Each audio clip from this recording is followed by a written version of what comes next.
Alors salut, c'est Stéphane. Eh ben, merci déjà d'avoir joué à ce petit jeu Fake or Not, on va appeler comme ça, Fake or Not Fake, histoire d'apprendre ensemble à détecter en fait les images qui sont même plus truquées, qui sont carrément générées par IA. Et parce que bah, on en voit partout et je vois beaucoup de gens sur Facebook se faire avoir, donc ça devient un problématique puisqu'on est dans un monde où on manipule l'information et on est victime finalement de cette désinformation, on se fait avoir et donc il est temps de réagir. Donc, le premier conseil que je vous donnerais déjà, c'est de toujours regarder les images en plein écran. Alors c'est pas évident quand on est sur un téléphone, de pas hésiter à regarder zoomer. Ouvrir dans un nouvel onglet, vous voyez, vous avez une fonction comme ça sur des navigateurs, ça vous balance l'image en plus grand, et après souvent avec le contrôle molette de la souris, vous pouvez regarder un petit peu plus les détails, et les aberrations, les anomalies vont vous sauter beaucoup plus aux yeux. Évidemment, quand on consomme de l'image sur un fil de news continuel sur un téléphone, bah, on ne voit plus rien, on est absorbé effectivement en plus par sans doute la nouvelle ou l'émotion. Je vais commencer par lire vos commentaires. On a Sylvain Forge, auteur, qui nous parle d'IA, qui a utilisé carrément un vérificateur d'IA. Alors, les vérificateurs d'IA, le problème c'est que on peut très bien également truquer une vraie image sous Photoshop et il va nous dire qu'elle a été manipulée. Enfin, c'est très facile. Moi, j'ai vu aussi en travaillant bien, on peut aussi faire passer dans ces vérificateurs des images générées par IA, ils ne voient pas. Donc c'est quand même pas une solution. Là, je n'ai fait aucun effort, c'est un rendu IA, je vais vous le montrer d'ailleurs. Voilà, on est sur Midjourney 6. J'ai un projet sur des Formula, donc c'est reparti. Comme on a fait cette image, donc c'est un prompt, c'est This Hispanic Middle Life Selfie, donc un mec de 40 ans hispanique, en selfie, having fun wearing a navy blue and orange cap. Donc j'ai besoin que ça reste cohérent avec des couleurs orange et bleu. Funny Instagram Selfie. Alors funny, le fun, il n'est pas très fort. Instagram Selfie, il a des images en référence, voilà, donc ça c'est un vrai Alfonso, si vous suivez la Formule 1, c'est Alfonso de l'équipe Aston Martin. Vous voyez, il a pas, selon les tirages, il a plus ou moins respecté. Donc on va regarder un petit peu ce que ça donne en fait dans Photoshop, parce que c'est plus facile pour moi pour vous expliquer. Donc en gros, on a effectivement une sensation bizarre sur la peau, sur les poils, etc. Pourquoi? Parce que la netteté n'est pas la même partout. Donc effectivement, si vous zoomez là, vous voyez que les poils sont très définis. Et je vais vous montrer ça en allant dans les couches. On va virer en fait la couleur. On va regarder que la couche verte par exemple. Vous voyez, on voit bien les poils, on voit bien les rides, on voit même des porosités sur le nez. Alors vous dites, oh, putain, il a déjà l'appareil, il est quand même bon, il n'y a pas de flou. Et puis tout d'un coup, vous regardez par exemple sur le pull là, et vous voyez qu'il y a une matière ici qui paraît très bizarre. C'est-à-dire que tout d'un coup, sur le vêtement, là, on a quelque chose de presque uniforme qui se répète. On a un motif comme ça, et ce motif, il est vraiment pas très défini. Tout d'un coup, il est totalement... on dirait presque de la compression JPEG. Et c'en est, en fait. C'est-à-dire que les algorithmes, ils ont acquis leurs images sur des images JPEG, donc ils ont tendance à recopier sur des grandes surfaces des artefacts JPEG. Donc là, vous voyez, il y a vraiment beaucoup de zones rectangulaires. C'est assez... voilà, vous voyez, ça fait une construction qui n'est pas trop naturelle. On a beaucoup de rectangles, de petites croix, etc. Et ça, c'est assez typique aussi. Et surtout, vous voyez, par rapport au visage, voilà, il n'y a aucune raison pour que le menton qui est à l'aplomb du vêtement ici, enfin, ou ici, la barbe ici sur le cou, soit pas aussi précise que ce qu'il y a là. Et donc, vous l'avez détecté, c'est-à-dire qu'en fait, il y a des zones ici où on se demande ce qui se passe, alors que là, tout d'un coup, on est dans l'hyper-netteté des rides, des sourcils, etc., des cheveux. Sur une version noir et blanc, on s'aperçoit bien.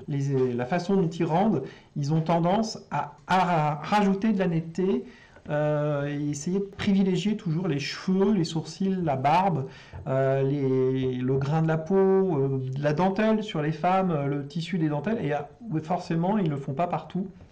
Et on a un problème. On a également ce problème que vous avez très bien détecté, c'est que tout d'un coup, là, ici, on a cette casquette un peu bizarre. Alors, qu'est-ce qui se passe avec la casquette? On a l'impression que les lunettes se sont collées à la casquette, d'un mauvais photomontage. Alors, c'est sorti comme ça, et effectivement, la casquette qui est à plomb du visage ici, qui devrait donc hormis la visière, est tout aussi nette, tout d'un coup, elle fait n'importe quoi. On voit bien qu'elle est très floue, on voit pas trop quel tissu c'est, on voit pas du tout le truc. Alors que les reflets, eux, sont à nouveau quelque chose de quand même très très réaliste. Et raccord en lumière quand même avec l'environnement, on voit des arbres, enfin on essaye de voir des arbres. Alors on a ici Jean-Noël qui nous dit l'image est très propre, piquée sur l'homme, bokeh onctueux à l'arrière, donc c'est cet effet de flou à l'arrière effectivement, presque trop, mais avec un bon réflexe c'est possible, maintenant qu'il fait encore un selfie avec un réflexe. Et après il parle de la fermeture éclair et il y a aussi les cheveux sous la casquette. Alors on va comparer avec un vrai selfie pour voir effectivement ce qui se passe, là on a vraiment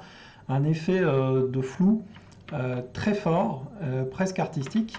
Et si je compare ça avec un selfie que j'ai fait moi-même avec mon téléphone, vous voyez, là je n'avais pas de mise au point, donc on pourrait dire c'est de ma faute, j'avais qu'à faire ma mise au point sur moi, mais en fait c'est très symptomatique des selfies où on a un effet de flou derrière, mais vous voyez il n'est pas beau, pourtant je suis dehors, il y a l'eau qui brille, il y a une belle eau de Méditerranée du port de Toulon, ça devrait être super sympa, et en fait non, c'est pas super sympa, et vous voyez en fait comment c'est tout dans une texture qui est pas du tout, voilà, qui est complètement lambda.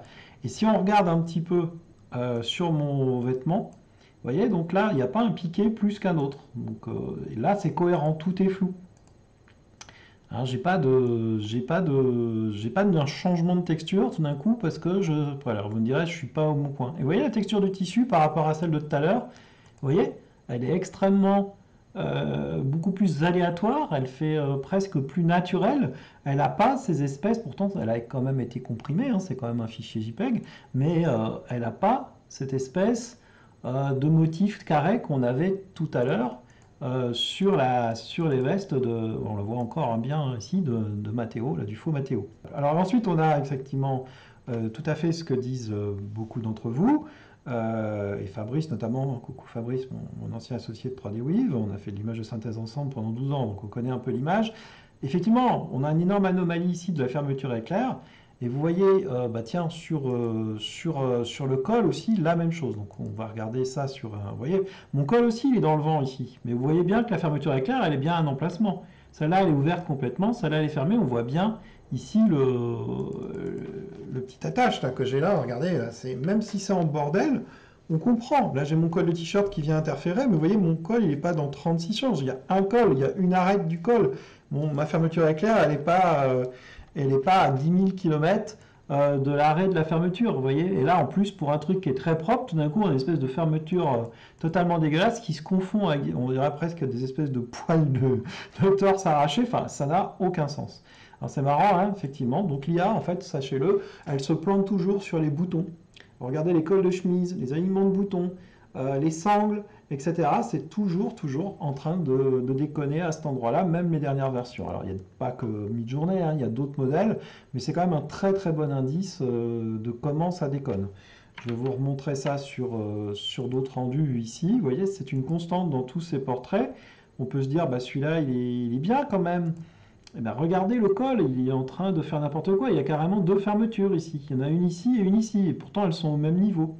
Là, il a réussi à bien le faire. Là, c'est pas mal puisqu'il a fermé le col. Là, celle-là, quand même, est un peu bizarre. Le deuxième truc qu'on peut voir, effectivement, comme le dit Bernadette, le visage très symétrique, ça c'est vrai. Ça revient beaucoup. Et William parle des détails du visage et de la veste. Et il y a aussi voilà, il y a effectivement quelque chose sur le visage qui est toujours sur les rendus IA. Alors ça, on le voit bien. Là encore, il est un petit peu sur le côté, mais si vous regardez ici, vous voyez, ils aiment bien les trucs bien alignés. Ça, alors là, parce qu'ils ont appris à reconnaître des visages sur des visages de face, en fait. Elles ont toujours tendance, ces IA, si vous tracez une ligne horizontale entre les deux yeux, souvent c'est parfaitement aligné, ce qui est totalement infaisable sur des vraies photos. Les gens, ils se tiennent pas droit, on a tous un côté dissymétrique, on a le cou qui penche, etc. C'est totalement impossible. Et là, vraiment, les IA, elles adorent faire des images droites. Alors, ça ne veut pas dire qu'elles n'arrivent pas, regardez, même sur la fille, là, je ne sais pas pourquoi il m'a mis, bah oui, je vais pas préciser un homme, il a inventé une femme à partir de ce truc. Vous voyez, c'est parfaitement droit, c'est parfaitement, même les sourcils ont une espèce de symétrie incroyable. Ça ne veut pas dire que des fois ça fait pas des choses pas droites, que c'est pas. Là, regardez, là, il a réussi, voilà, il fait quelque chose qui est beaucoup plus. Il y a un peu de côté, mais même comme ça, on a toujours ce problème. Regardez les scratchs, là, ça devient un peu n'importe quoi aussi. Évidemment, ce que tout le monde a dit, et vous avez raison, c'est que ça, c'est faire du texte. Parce que là, je vais demander par exemple un texte qui s'appelle NovaGP, parce que j'ai vraiment besoin d'un pilote imaginaire de NovaGP. Vous voyez qu'il arrive très bien à faire NovaGP. Là, par exemple, sur ces autres trucs, NovaGP, il arrive. Et après, il invente des logos qui n'existent pas, qui sont pas mal. Enfin, ça, c'est pas très choquant. Donc, l'idée que vous aviez encore il y a quelques années, que ça ne sait pas gérer le texte, ça, c'est en train de disparaître, mais ça ne gère pas plein de textes en même temps. Enfin, c'est-à-dire qu'il va inventer n'importe quoi à côté sur les trucs. Et il ne va pas être capable, comme ici, de faire vraiment un texte intelligible. On voit bien ici, là la marque, elle est complètement inventée. Donc voilà un petit peu ce qu'on peut dire de l'état de l'art en ce moment. On a quelque chose qui peut être assez fascinant, hein. Celle-là elle est quand même très très bien. Alors, est-ce que je voudrais revenir sur cet excellent portrait? Là, on est sur quelque chose qui pourrait être apparenté, vraiment faire passer pour un portrait professionnel. On a effectivement ce problème de texte, sauf que le problème du texte, vous allez sur Photoshop, vous prenez l'outil patch, d'une petite brosse, vous passez, paf, et vous voyez, paf, il m'a parfaitement effacé le texte qui ne va pas. Hein. Ça, c'est pas un problème pour lui. Bon, là, il aura un peu plus de mal parce que on est sur le bord de la Manche, mais vous voyez, honnêtement, vous n'allez pas le voir. Là, je l'ai fait en 3 clics. Si vraiment je le fais bien, et j'essaie de respecter le pli du tissu, vous ne le verrez pas que j'ai repassé. On va avoir le même problème de fermeture éclair. Et là, en fait, ce que je peux vous montrer, c'est comment aujourd'hui Photoshop peut corriger aussi des choses. Donc ici, par exemple, je garde cette fermeture éclair, je lui mets... Je vais lui redemander de corriger ici. Et on peut faire ça aussi avec Midjourney. Vous lui dites, par exemple, col vert. Voilà, je ne sais pas ce que ça va faire. Ça va générer 3 versions sur Photoshop de ça. Vous voyez, il a parfaitement réussi sur Photoshop. Alors voilà, il a réussi complètement. Là, c'est mieux. Là, c'est pas... Oui, celle-là est plus discrète. Là, enfin, voilà, là c'est un peu tordu. Celle-là est très bien. Vous voyez que... En 20 alors c'est 10 secondes. Hein. Il faut avoir un Photoshop qui tourne évidemment, il ne tourne pas local, là, il fait l'IA en ligne, hein, il faut un abonnement, donc du coup c'est quand même du trucage, je crois 17 € par mois, donc c'est pas pour tout le monde, mais vous voyez que ça pose aucun problème de corriger ce genre de choses aujourd'hui. C'est donc un problème parce que en fait de toute façon les gens ils voient pas ces petits détails forcément. Et le mal, il est fait. Vous voyez que là, j'ai pu utiliser l'image, voilà, c'est pas celle que j'ai choisie, mais d'un personnage public. Et donc Sylvain qui nous disait, oui, mais demain, il n'y aura plus de différence. Alors ça, je voudrais rebondir là-dessus, c'est qu'en fait, non, on n'a pas de demain, il n'y a plus de différence. On arrive en ce moment, on voit bien sur les modèles, on arrive à peu près au maximum de ce qu'ils peuvent faire. Alors Midjourney n'est pas forcément le meilleur exemple aujourd'hui, parce qu'il a été longtemps très très bon, mais là, ils arrivent aussi au taquet. C'est-à-dire que ces petits problèmes, ils ont du mal à les résoudre. Ils ont du mal à aller plus loin que ça. C'est-à-dire qu'il reste toujours 10, je dirais 10% d'erreurs au pif. Et c'est quand même pareil avec les LLM. Donc c'est le gros problème de l'image par intelligence artificielle et des rendus IA et de tout ce qu'on peut faire avec l'IA.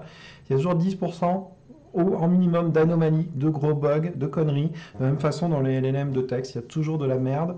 Et ils n'arrivent pas à corriger ça, et c'est incorrigible. Et plus vous redemandez à un moment donné à l'IA de corriger, moins il y arrive aussi. Donc c'est quand même un truc où pour l'instant, ils sont un peu bloqués en attendant de polluer. Encore heureux, parce que c'est quand même assez alarmant. Et ce qui est alarmant, c'est évidemment tout ce qui s'ensuit, c'est la désinformation, l'ignorance crasse des gens, le fait que, on verra sur d'autres trucs, on peut faire n'importe quoi et au bout d'un moment, ça fait aussi l'effet inverse, c'est-à-dire que les gens ne croient plus en rien. Ils vont dire, ah, c'est du Photoshop, c'est de l'IA, donc on ne croit plus, il y a une négation de la réalité.